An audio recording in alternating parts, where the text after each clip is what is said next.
Alright. Vaalituloksesta muutama sana. Kuntavaalien äänestyspinna laski, niin kuin se on tehnyt jo pitkän aikaa. Siinä ei ole mitään sinänsä ihmeellistä. Aluevaalien äänestysprosentti taas kasvoi, mikä on sinänsä positiivinen asia, jos tuplavaaleista jotain hyvää haluaa etsiä. Hälyttävää on kuitenkin tämä hylättyjen äänien määrä, jotka melkein 10-kertaistui.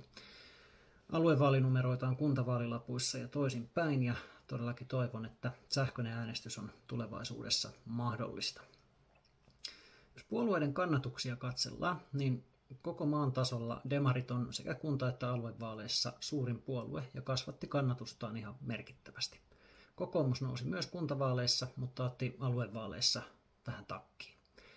Keski-Uudellamaalla kokoomus on ilokseni molemmissa vaaleissa suosituin puolue, vaikka demarit kasvatti sitä suosiotaan enemmän kuin kokoomus.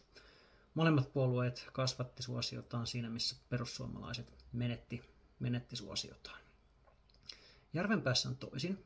Demarit nousi kannatuksessa peräti 30 pinnan tasolle ja kokoomus on toiseksi suurin puolue 22 pinnan tasolle. Molempien kannatus kasvoi ja perussuomalaisilla se sitten taas syöksyi. Jos katselee aluevaalituloksia Järvenpäässä, niin näkyy tuommoinen kiinnostava havainto. Eli kokoomuksen kannatus on kuntavaaleja korkeammalla, demareiden taas kuntavaaleja matalammalla. Kokoomus kuitenkin menetti kannatustaan ja demareiden nousu oli paljon maltillisempi kuin kuntavaaleissa. Mutta vihreillä kannatus puolestaan nousi aika merkittävästi, kun se kuntavaaleissa säilyi käytännössä samalla tasolla.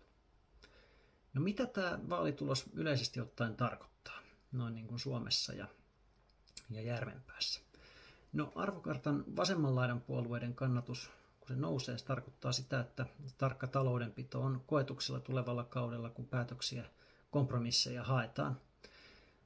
Seuraavana vuorossa on paikkajako, missä jaetaan valtuuston puheenjohtajisto, lautakuntapaikat, kaupunginhallitus ja näiden puheenjohtajistot.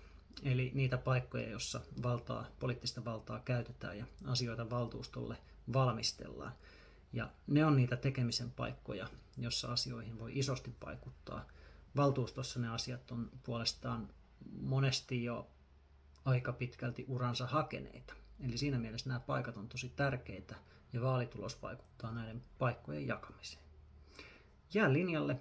Seuraavana tehdään videota vähän valtuustoryhmien järjestymisestä ja tämän tyyppisestä, mitä tähän vaalien jälkeiseen aikaan kuuluu. Moi!